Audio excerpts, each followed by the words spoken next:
lulusan teknik pertanian Unpad yang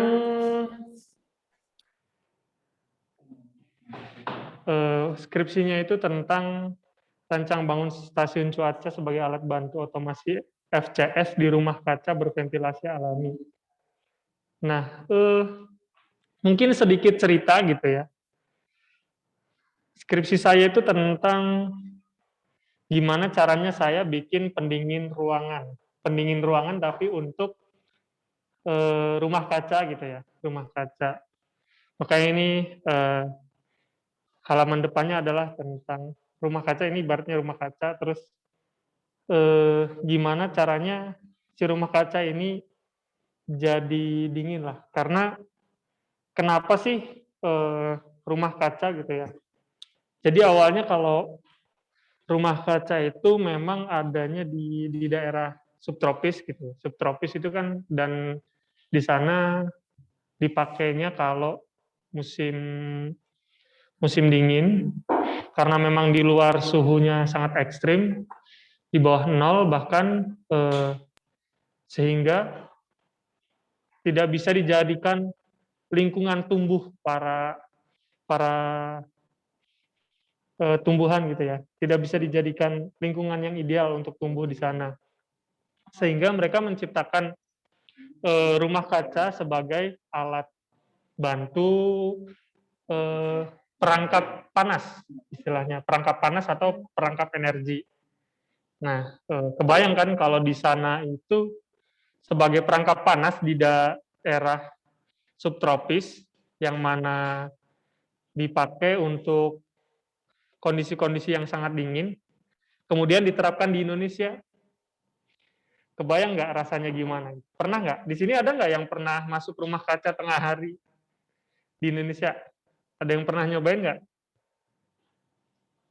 Oke, mungkin sedikit cerita kalau teman-teman pernah masuk ke rumah kaca di wilayah Indonesia, tengah hari itu bisa nyampe 40-an ya, 40 derajat lah. Lumayan itu, kalau kurang minum, telat makan, ya pulang-pulang teh sakit kepala. Kalau orang Sunda mah istilahnya katanya mah hareeng.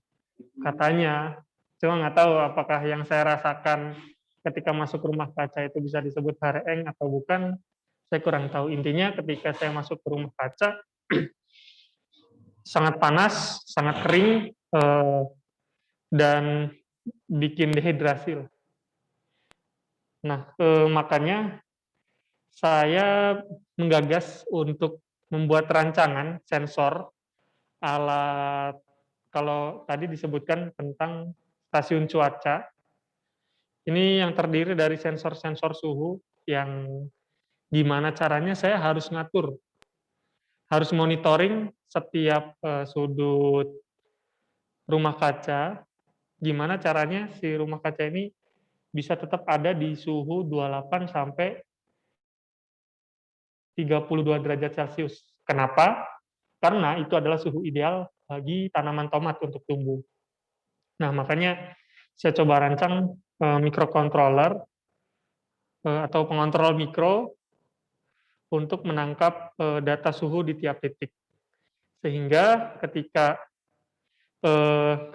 ada di beberapa titik yang mencapai suhu di atas 32, itu saya harus menyalakan pompa air yang akan menyalurkan air ke daerah, ke seluruh wilayah rumah kaca. Nah, dan pengairannya itu bukan seperti pengairan apa ya, bukan pengairan penyiraman ini apa, penyiraman tanaman gitu yang bikin banjir, yang bikin tanah basah.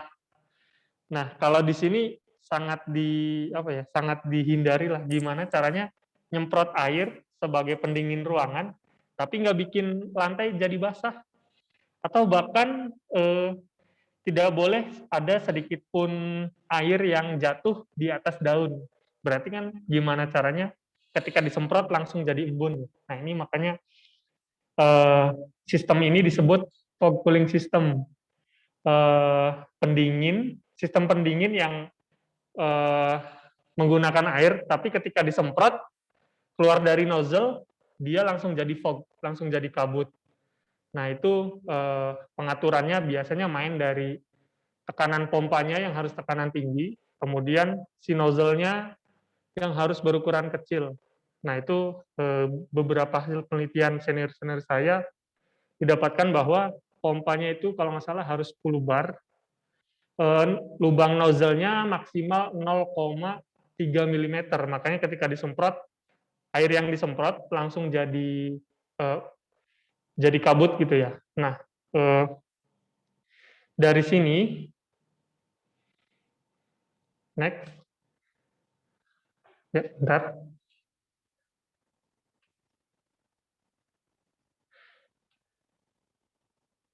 Nah, dari sini saya coba evaluasi gitu ya dari beberapa titik sensor yang saya tanam, yang saya pasang itu eh, ada evaluasi apa sih yang bisa didapat. Nah, ternyata di beberapa titik memang tegangannya tidak sampai yang dibutuhkan oleh si sensor.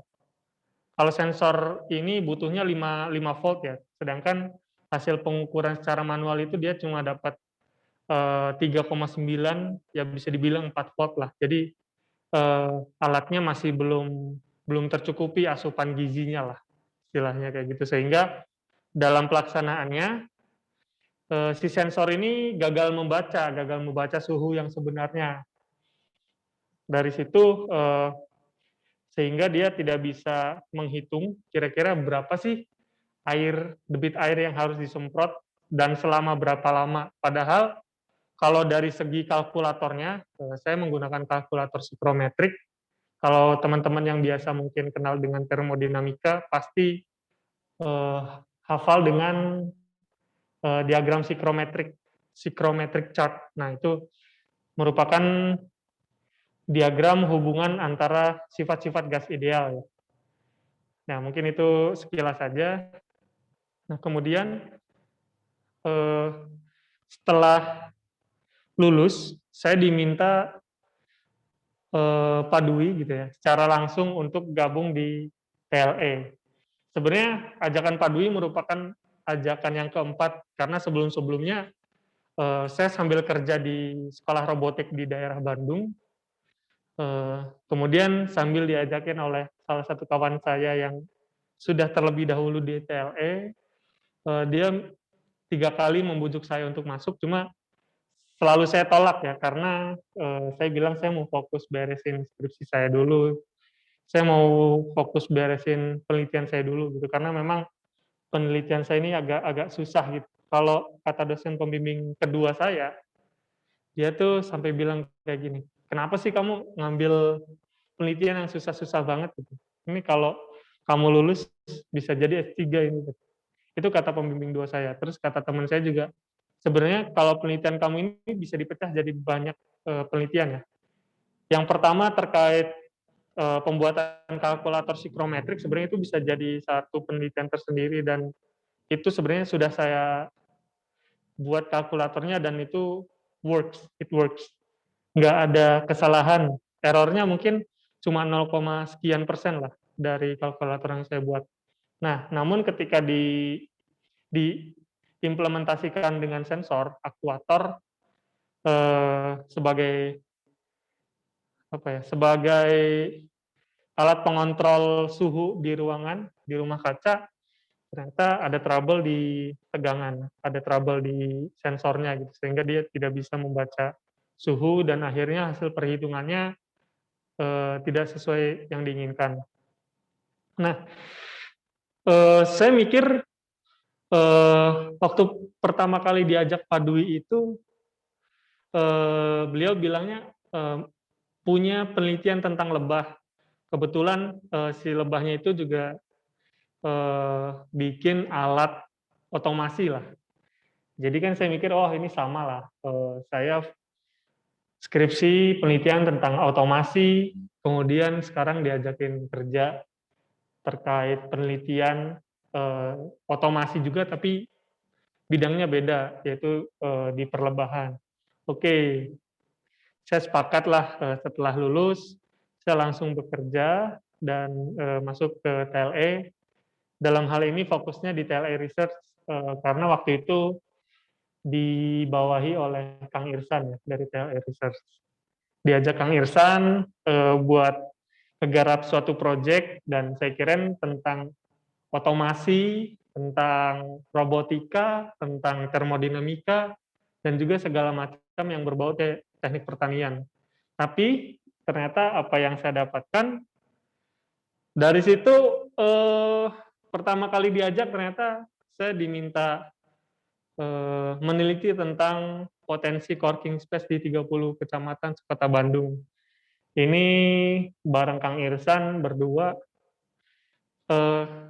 Jujur saya nggak ngerti banget ya tentang co-working space itu apa, kemudian pengolahan datanya juga secara kualitatif, kuantitatif, deskriptif, ya semua hal itulah saya nggak temukan itu di dunia engineering, gitu. Di dunia microclimate engineering, di dunianya saya gitu. Ya awal-awal saya ngikutin Kang Irsan aja dan selalu minta selalu minta komen lah, selalu minta komando dari Kang Irsan, saya harus ngapain, saya nggak tahu apa-apa gitu-gitu. Nah, kemudian perjalanan kedua setelah dari co-working space yang sebelah kiri ini, saya langsung diminta megang satu proyek tentang pengembangan model agroindustri di Kabupaten Bandung Barat di tahun 2019. Waktu itu saya juga masih belum paham tentang apa sih pengembangan agroindustri gitu. Terus permodelan itu apa sih? Gimana sih caranya bikin model? Ya saya konsultasi sama beberapa tim ahli. Terus setelah 2 minggu tuh saya masih belum ngerti. Cuma kata tim ahlinya, udah aja langsung lakuin. Ya setelah dilakuin, ya masih bingung juga. Cuma lama kelamaan memang sudah mulai paham gitu ya tentang eh, penelitian sosial dari seorang engineer berpindah ke wilayah sosial karena sosial dan juga kewirausahaan. Kalau untuk wirausaha sebenarnya saya masih suka gitu ya karena memang karena waktu mahasiswa memang saya suka berwirausaha. Namun kalau untuk dari sisi sosialnya saya masih belum paham dan terpaksa harus saya telan gitu, mau nggak mau sebagai perwujudan rasa tanggung jawab saya. Kemudian setelah KBB berjalan di tahun berikutnya dapat proyek lagi terkait perhitungan harga komoditas operasi pasar murah. Nah menariknya memang kalau untuk yang OPM ini lebih ke kuantitatif ya, lebih ke kuantitatif dan waktu itu dibantu oleh tenaga ahli statistik dari meteorologi, sering berkonsultasi ke sana dan alhamdulillah paham. Kemudian yang jadi cerita menarik adalah ketika proses pengambilan data ya FGD di di kantor Indak Jabar, ini fotonya yang sebelah kanan. Di situ kita hadirkan beberapa stakeholder dari mulai orang-orang organisasi dari komoditas pokok di Jawa Barat seperti padi, beras, sapi, telur, ayam dan lain-lain. Kemudian kami hadirkan juga dinas-dinas perindustrian dari beberapa kabupaten kota se-Jawa Barat untuk dimintai pendapatnya bagaimana sih kondisi harga beberapa komoditas lokal di sana gitu ya. Dari situ kita coba forecasting kira-kira nanti untuk hari Lebaran tahun 2020 itu hari raya, kira-kira kenaikan si komoditas pokok akan sejauh apa, kemudian kita bisa intervensi apa nih dari OPM bisa melakukan intervensi pasar murah, harus jual seberapa gitu ya. Nah dari sini pengambilan data masih aman gitu. Cuma ketika saya menjelaskan karena mungkin bukan ranahnya dan grogi juga, jadi agak belibet sehingga masih kurang maksimal. Nah, kemudian saya jadi teringat oleh kata-kata profesor saya waktu kuliah semester 1, saya ingat banget. Profesor saya pernah bilang gini, kadang saya tuh sedih katanya. Saya ngajarin semua mahasiswa tentang ilmu pertanian, teknik pertanian, ilmu tanah, kemudian teknik tanah dan air, alat dan mesin, tapi kok banyak dari lulusan teknik pertanian malah keluar jalur gitu ya, nggak fokus ke nggak fokus berkarir di dunianya gitu, nggak di dunia teknik pertanian, tapi malah banyaknya ke wilayah finansial, kemudian ke wilayah apalagi marketing misalkan. Kan jadinya saya capek-capek ngajarin kalian malah jadi nggak kepake gitu, sayang ilmunya. Terus dari situ saya mikir, iya ya benar juga ya, kasihan juga gitu para dosen-dosen yang sudah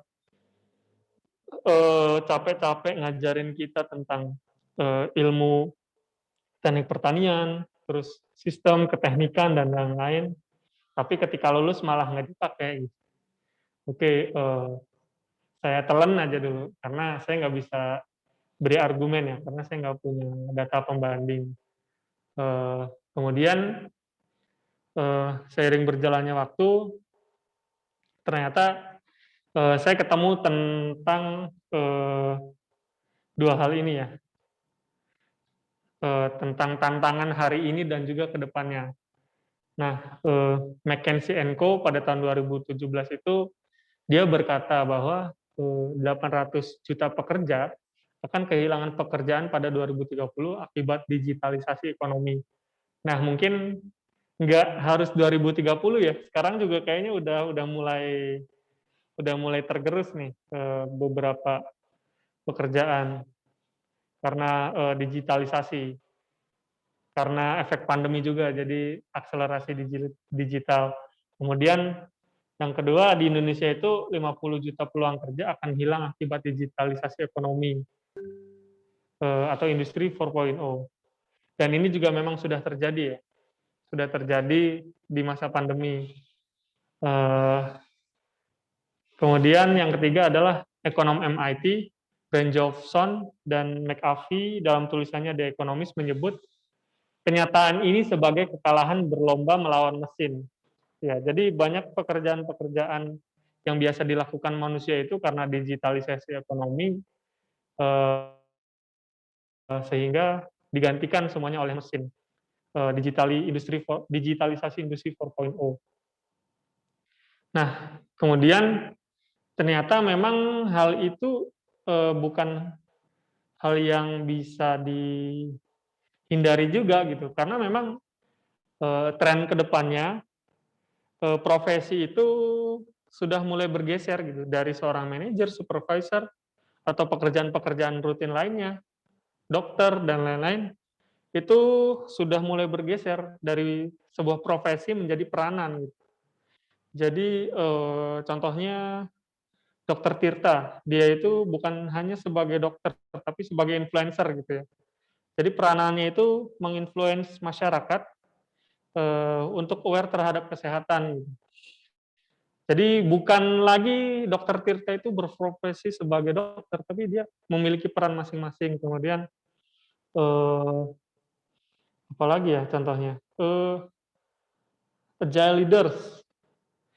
Sekarang itu pemimpin perusahaan, terutama untuk perusahaan-perusahaan startup ya, startup digital itu udah bergeser, yang tadinya CEO, supervisor itu berubah jadi ya jadi tetap jadi CEO tapi peranannya itu lebih agile gitu ya, lebih cross functional, udah nggak ada lagi hierarki di perusahaan startup digital yang sekarang. Nah, kemudian dari dua sisi itu timbul pertanyaan, memangnya sebaiknya kita menjadi seorang generalis atau spesialis ya? Generalis itu yang dia punya berbagai macam keahlian selain keahlian khusus di bidangnya, tapi tidak mendalam ya. Generalis itu dia paham banyak konteks tapi tidak mendalam. Atau sebagai spesialis. Spesialis itu yang tadi tujuannya ke profesi. Dia ahli dalam satu bidang, kuliah di situ, kerja di bagian itu, kuliah lagi, memperdalam ilmunya, ya udah fokus aja ke situ. Terus saya harus memilih yang mana gitu di era sekarang ini. Nah, eh, kalau dari tulisannya Patrick Roberts dan Brian Stewart, itu dia dapat apa ya?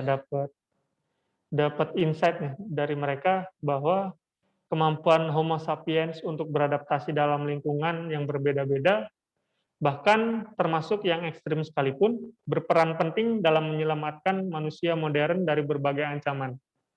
Kedua peneliti ini menyebut manusia modern sebagai generalis spesialis. Jadi memang kalau kita lihat trennya dan penelitian dari Patrick Roberts dan juga Brian Stewart ini memang saat ini masanya generalis spesialis gitu ya. Orang-orang udah bukan lagi fokus ke bidangnya kayak misalkan saya lulusan teknik pertanian harus kerjanya di teknik pertanian, udah nggak gitu lagi. Sekarang udah zamannya kamu punya ilmu teknik pertanian, keteknikan, kemudian sekarang berkarir di dunia penelitian yang fokus ke kewirausahaan dan juga sosial. Nah, kira-kira apa nih eh, konteks keteknikan apa yang bisa kamu bawa untuk apa ya di pekerjaan kamu sekarang gitu. Nah, mungkin dari situ bisa jadi timbul sebuah peranan baru yaitu social engineering gitu ya. Sebagai pelaku rekayasa sosial. Nah, kemudian di sisi lain ada orang-orang yang kita sebut sebagai I-shaped people. I-shaped people ini dia spesialis yang tadi kita sebutkan, spesialis yang punya kemampuan ilmu dan juga pengalaman di satu bidang saja. Kemudian nggak begitu tahu banyak tentang disiplin ilmu yang lain dan dia memilih kerja di bidangnya saja. Nah, bahayanya ketika otomasi dan juga zamannya AI tadi, industri digitalisasi industri 4.0 saat ini masuk, itu bisa jadi malah mengancam mereka gitu. Kalau mereka nggak punya alternatif expertise, kalau nggak punya keahlian alternatif gitu. Kalau misalkan ternyata pekerjaannya digantikan oleh komputer atau robot, nanti apa yang akan mereka lakukan?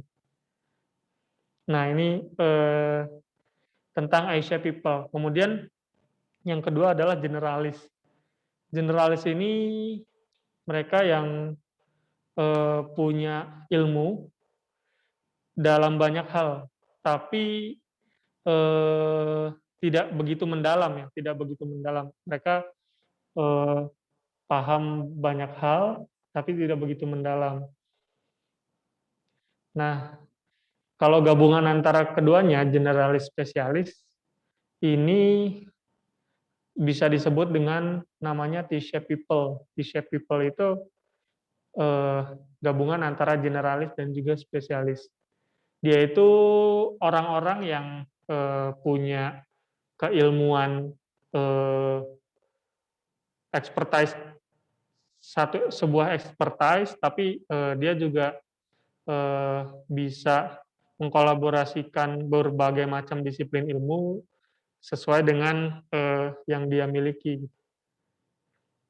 Nah, yang terakhir ini yang memang lagi tune in ya, lagi tune in yang sekarang, yang mungkin bisa dibilang beberapa teman-teman rasakan juga, yaitu tentang P-shaped people, generasi P-shaped. Nah, generasi P-shaped itu eh, satu kaki, dia expertise di satu bidang, misalkan di bidang keilmuannya, misalkan tentang teknik pertanian, kemudian satu kakinya lagi dia punya keahlian lain, kayak misalkan sebagai desain grafis, atau sebagai MC, public speaker, atau sebagai penyiar radio. Nah, itu kan sebenarnya nggak nyambung ya. Satu kaki dia punya keahlian teknisi, satu kaki dia punya keahlian entertain. Nah, orang-orang yang kayak ginilah yang disebut sebagai Homo sapien tadi, yang bisa beradaptasi di lingkungan ekstrim sekalipun, karena memang sekarang itu kan zamannya lagi ekstrim banget ya.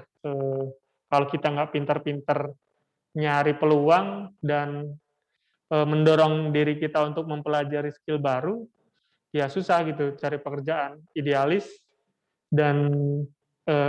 boleh, cuma kadang kalau misalkan kita strict ke satu pekerjaan yang sesuai dengan bidang kita, emang agak susah juga, karena memang zamannya juga udah bergeser ke digitalisasi gitu ya. Nah, mungkin eh, kalimat terakhir, kira-kira kalau dari pilihan tadi ya, menjadi seorang yang I-shaped atau memilih menjadi seorang yang P-shaped, menjadi seorang yang spesial di satu bidang aja, atau menjadi generasi P-shaped itu sebenarnya yang benar yang mana sih? Kalau kata profesor saya kan bilangnya ya harus inline gitu. Ya mungkin itu benar juga, karena memang latar belakang dia seorang profesor, semua pendidikannya ya harus inline gitu.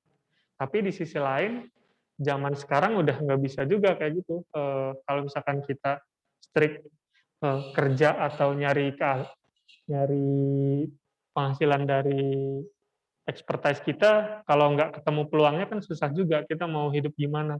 Makanya timbullah orang-orang P-shaped yang berani mendobrak eh, expertise bawaannya untuk mencari peluang baru. Nah, kalau dari pendapat si Stewart tadi, sebenarnya mana yang lebih baik, I-shape atau P-shape, itu nggak bisa dibandingin ya, eh, nggak bisa ditabrakin gitu, karena memang nggak ada yang lebih baik atau yang lebih buruk. Semuanya itu kan berdasarkan pilihan masing-masing, kondisi masing-masing juga beda, sehingga tiap orang itu bebas memilih pilihan hidupnya selama dia itu masih menjadi Homo sapien yang bisa bertahan hidup dalam keadaan apapun. Itu mungkin sharing sesi sharing hari ini yang bisa saya sampaikan. Barangkali ada yang mau ditanyakan, saya persilakan. Bisa langsung di kolom komentar atau juga bisa open mic dan bertanya langsung kepada saya. Terima kasih. Silakan, ada yang mau bertanya?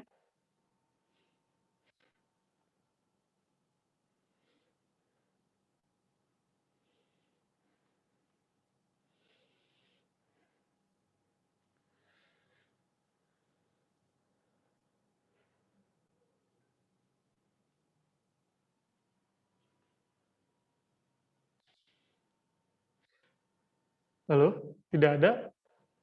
Oke, kalau tidak ada mungkin saya cukupkan sampai di sini saja. Terima kasih banyak teman-teman yang sudah hadir. Semoga sharing saya tentang apa ya, tentang seorang engineer yang kok tiba-tiba jadi seorang social engineering bisa diterima manfaatnya. Nah, ini ada pertanyaan dari Kang Irsan. Kang, kesulitan saat beralih ke sociopreneur apa aja?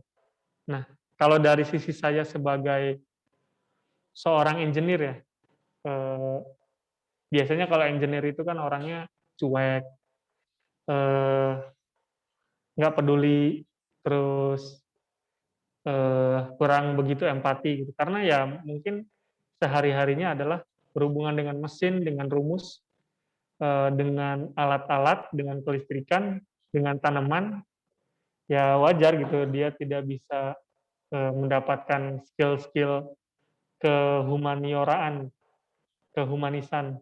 Jadi untuk kesulitannya awal-awal itu agak susah untuk mengasah kepekaan.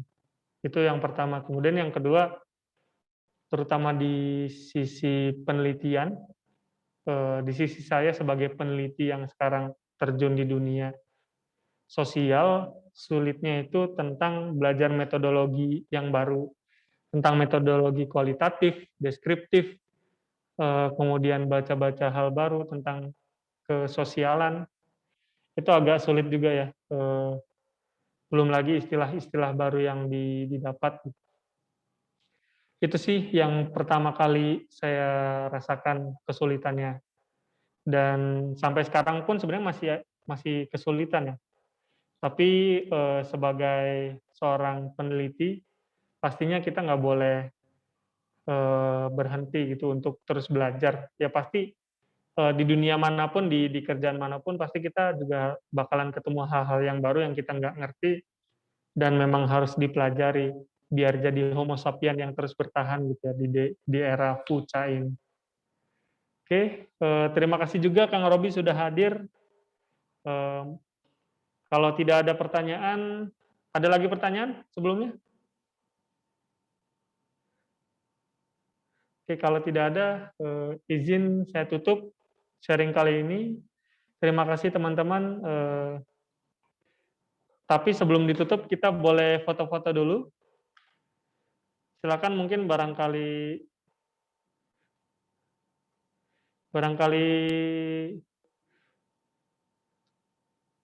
ada yang mau beberes dulu, mau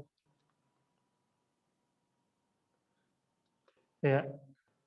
Silakan bisa dibuka kameranya sambil nyisiran mungkin.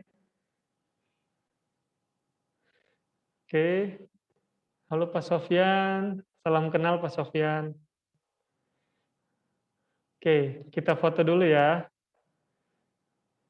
1, 2, ya ganti gaya. 1, 2. Oke, terakhir angkat kakinya. 1, 2, 3. Oke, terima kasih banyak. Terima kasih Kang Irsan, Pak Sofyan, Kang Reski, Kang Tatang, Kang Miftah, dan juga Kang Billy sudah hadir di sesi sharing sore hari ini. Sampai bertemu di sesi Learning Day, The Local Enablers, di hari Selasa jam 4.